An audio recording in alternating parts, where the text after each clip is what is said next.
Assalamualaikum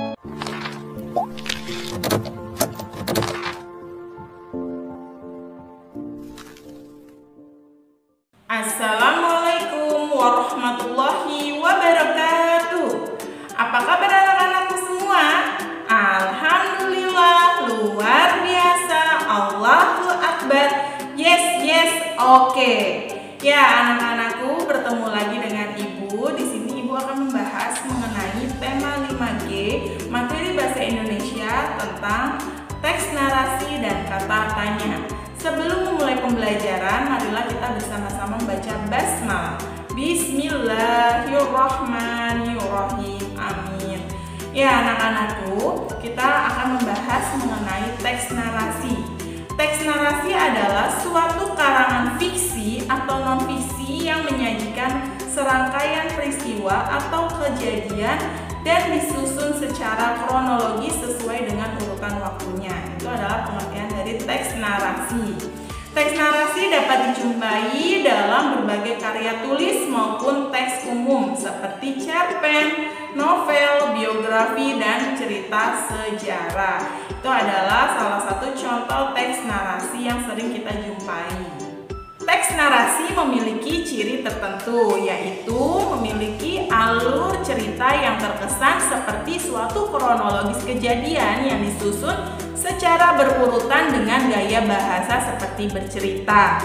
Ciri lain dari teks narasi ini ialah yang pertama, isi teks atau karangan berisi tentang cerita, kisah, dan peristiwa tertentu yang dibentuk dari beberapa susunan paragraf menggunakan gaya bahasa naratif. Yang kedua, cerita yang disampaikan memiliki kronologi atau urutan cerita jelas ya, mulai dari awal cerita hingga akhir cerita. Yang ketiga, terdapat suatu peristiwa maupun konflik.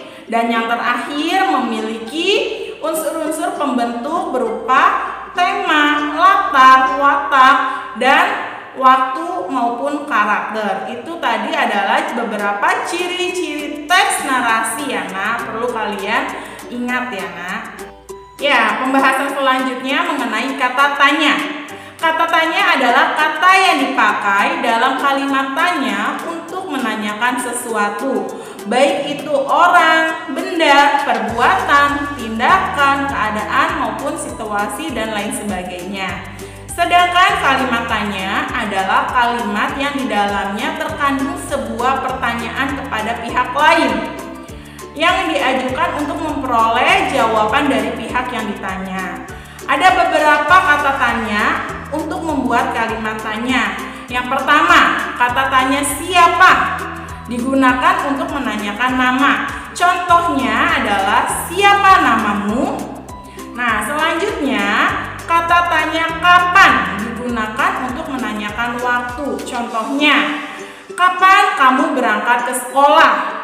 Dan yang ketiga, kata tanya di mana, kemana, dari mana itu digunakan untuk menanyakan tempat. Contohnya, di mana kamu tinggal, kemana kamu akan pergi, dan dari mana kamu datang. Ya, itu merupakan kata tanya yang digunakan untuk menanyakan tempat.